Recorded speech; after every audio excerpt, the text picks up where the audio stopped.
Okay, like I mentioned, downward communication obviously looks at orders, directions, or directives and instructions. Okay, it helps you to ensure that information is sent out to the subordinates. It helps in terms of, let's say, for example, I've told you this before, when GST came into this, okay, in those terms, explanation of policies, how it works. You remember the whole idea of having HSN codes, etc., and all that was very, very new. Okay, so in those terms, explaining policies, if there is any sort of, so warnings and reprimands would could automatically turn into memos. Okay, which is why downward communication is very, very important. You get an oral reprimand in terms of, oh my god, you're not doing your work well, is much, much better than getting a memo. Okay, so in those terms, warnings, reprimands, appreciation. So this is what I said. Appreciation talks about performance appraisal. Please don't use the word promotion. It's the vocabulary that you have to start using is, let's say, performance appraisal or an exit interview or yeah, stuff like that. Okay, in terms of your C's of communication, you've got three C's mentioned here. Okay, clear in terms of instructions. There is a very specific way in terms of how you need to follow things out. Correct in terms of the person that it is being sent to. Okay, I spoke to you about this in terms of as a MCQ. I asked you this once. If there is a memo that needs to be sent, does it need to be sent to everyone in the organization or only the person who it needs to be sent to? And obviously the answer is you don't need to disclose to the entire organization if someone has got a memo. Okay, so therefore send it to the correct person. And also in terms of downward communication, yeah, there are a lot of confidential things. If you don't send it to the correct person, you're in deep, deep trouble. Okay, yeah. Concrete in terms of, obviously, the more specific, the more easier it is. Make sure that there is no misunderstandings. Okay. Okay. Another word, controversial. Controversial would be in terms of, uh, let's say you put out, controversial is sometimes, like, say, when the politicians make amazing statements, okay, and then suddenly everyone like gets up and there's so much of fury and stuff like that. Okay, so in those terms, it is downward communication, okay, in terms of how it is spoken. But what I find so funny is that we look at it in terms of downward communication and say the politicians are giving you um, what do you say, methods in which things are going to be done, etc. And yet they are called public servants. Okay, it's a beautiful way in terms of how irony plays itself out. Okay, so yeah, I mean, look into things like that and how you look at controversial information that is sent out. Okay, in downward communication, if you over communicate and you send too many orders at one point of time, the people are going to say thank you, bye bye, we are not interested in you. It's as simple as that. And if you under communicate, there are going to be lots of problems because they're not going to know how to follow out the rules, follow out the rule through all the information that you've given them.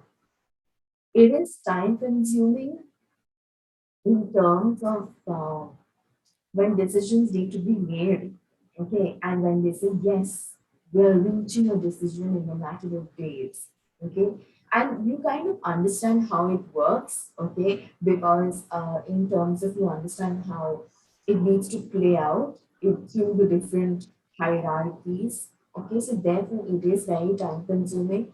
And what does happen is that eventually there could be some sort of loss of information, okay.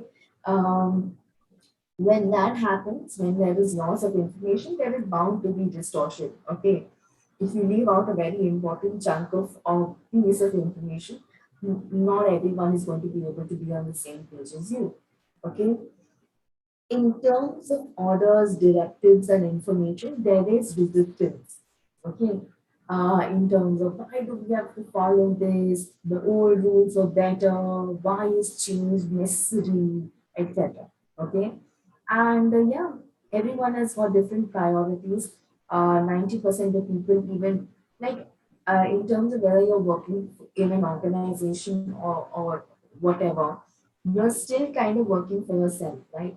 Okay, so in those terms, you're looking at different priorities and how people play things out. And that is where, again, being street smart comes in. Okay, upward communication looks in terms of after an event, you produce a report, send it, okay, it goes in for approval, you get your stamp and sign, okay, saying that yes, the report is created. Open door policy means um,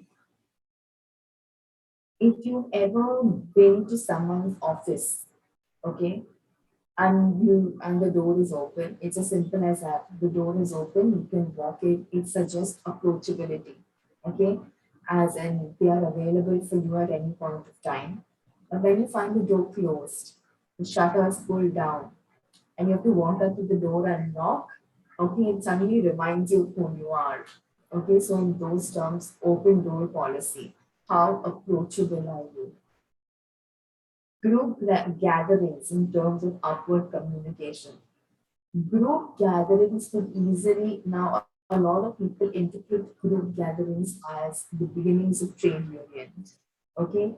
So in those terms, like you're beginning to find your people in the organization, okay, and therefore you're trying to find out a small niche wherein you are comfortable with certain things, you're saying this, you're shared the same values, ideologies, etc. Okay. Complaints and suggestion boxes are amazing because of its anonymity. Okay. You can talk about a lot of things and just sign it as anonymous because it is allowed. And a lot of things can come out in terms of complaint and suggestion boxes. Okay. In terms of direct correspondence, obviously you talking to your superiors, okay, how do you coordinate with them? How do you talk to them? How do you approach them? Okay, in those terms, direct correspondences. Counseling, counseling is very, very simple. Um, when we're talking about counseling, we don't necessarily mean from a psychological perspective, but we mean um, in terms of how you're putting ideas across. How are you going to be able to counsel the team and then put forth ideas? Okay. MBWA stands for management by walking around. Okay. So in terms of MBWA, just imagine a scene wherein you're sitting in your cubicle, okay, you're doing your own work. I'm sure you have faced the situation wherein let's say at home, okay, you're sitting and studying, and those of y'all who have a room, amazing. Those of y'all who don't, you generally find your little popcha in the house that is just yours. Okay, you're studying, studying, studying, and then you decide, I'm very tired, I need a break. Okay, so you open your phone and you're like, I'll need 10 minutes, I'll just lie down. So you open your phone and you're checking your phone, and right at that time, your mom walks in and she's like, so the whole time you've been checking your phone only, give me the phone. Okay, so in those terms, okay, just imagine if this happened in the workplace, okay? When you've been working, working, working, and then at that time you say, I'll just play one game of solitaire. Okay, and at that time only you find the people, the big bosses just walking around. Okay, so that way, management by walking around. Yeah, and upward communication could be in terms of exit interviews. Okay, exit interviews are planning to leave, you need to get stuff sorted out, like say a lot of people when they are leaving the organization need to get like say their experience certificates done, references sorted out from that particular organization. So yeah, so you need to kind of handle the exit interviews. Okay. Downward communication, this is very simple. Sorry. In terms of upward communication, I'll just go through the main points. Okay. Job satisfaction is something that a lot of people, in terms of what do you say, a feedback form. Okay, in those terms, job satisfaction could be taken. Okay, also just by simply asking, okay, how do things work? A lot of things can be done in terms of job satisfaction. You have to know how to do it. Implementation of certain strategies. Okay, now you can put a lot of suggestions. You can say a lot of things, but how is it implemented is a different thing altogether, because remember, it goes to an entire chain of command. And if there is a change in, let's say, the idea is taken on, but it is changed in terms of what makes it more accessible to everyone, okay, and it may or may not backfire on you. So, in those terms, implementation of things and how they work out, okay. Uh, Okay, this is very true. Obviously, awe or fear of authority, especially when you just join any organization or when you join the workspace in general. Okay, there is an assumption that once you put in, let's say, about 3 years or so in a particular organization, you start feeling pretty comfortable. By now, you know the routine that you go through. Okay, but for the first 6 months, you're still kind of finding yourself out. Okay, unwillingness to admit failure. Okay, because obviously, if you're talking about upward communication, the threat that is looming is that you can always be thrown out. Okay, so therefore, in those terms, unwillingness to admit failure. And slanted stories, slanted just basically means, what do you say?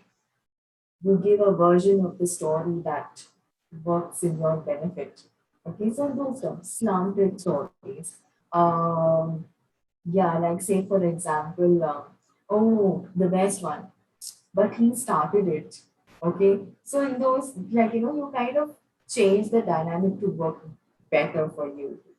Okay, short circuiting of authority simply means, let's say if you've got a problem with someone who's directly above you, okay, the person who you're reporting to, you naturally short circuit them or you bypass them and go to the person who's above them. Okay, and but you have to do that very carefully, because then otherwise, uh, what do you say? The way it comes across could be really, really mean. Okay. So you have to kind of be careful in how you're circuiting authority. Okay. Uh, Inattention or cynical attitude. Okay. Mm, how would you say this? Cynical attitude in the sense that, you're beginning to question everything that is coming up. Okay. So therefore there are orders, there are directives and stuff like that. But because you're so focused on, like, resistance. Yes, Deepak.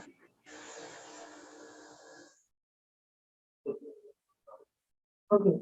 So you're so resistant to things that therefore then becomes cynical attitude. Okay. Yeah, anonymous communication and attitude to superiors is that's simple like that. Okay, this is the last slide, I promise. Okay.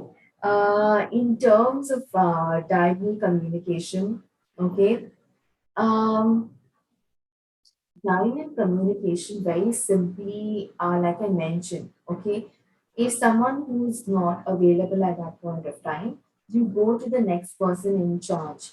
Please remember, diagonal communication works in form of upward communication only. Okay, so like I said, if like a finance junior talks to a sales superior. That is diagonal communication. Okay, it cannot work in the other way around. The other way around.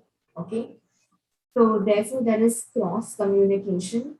Okay, yeah, it strengthens relationships in terms of the entire industry. Now remember, in terms of what's it called, performance appraisal, it can come to the other department as well. Okay, so therefore you kind of prep yourself, you're doing work and stuff like that, so that is where recognition comes in. Okay, and yeah, practicality. Okay, if obviously if the person is not available, you have to report to someone else, otherwise then they tell you, but you didn't do your work. Okay, so therefore practicality, and then is morale boosting, right? Okay, in terms of not just for yourself, but you realize that then when you start talking to other people, your what do you say? You realize that your group of people has expanded. You realize that other people are beginning to recognize you. Whether you take that as a good thing or a bad thing is up to you. Okay. The last few things is obviously okay. In terms of diagonal communication, gossip and rumors are very much possible, which is why a lot of people do question whether diagonal communication is part of formal or informal communication. We still use it in terms of formal communication. Do not put it into that category, even though there is gossip and rumor. Okay. Gossips and rumors work in terms of backbiting. Okay, so you have to be very careful how you're playing things out. Okay, and yeah, responsibility lies at the hands of both parties. Okay, because there is intake of information on both sides. Okay, and lastly, in terms of fear of infringement, is let's say you're part of the finance department. You've got your own work, and while doing your own work, you also realize that now there is other work that needs to be done also. So in those terms, there is infringement. Okay, and you realize that you've kind of bitten off more than you could chew. Okay, so yeah, there is fear of infringement. Okay, and yeah, with this we will stop. And let's just quickly do a few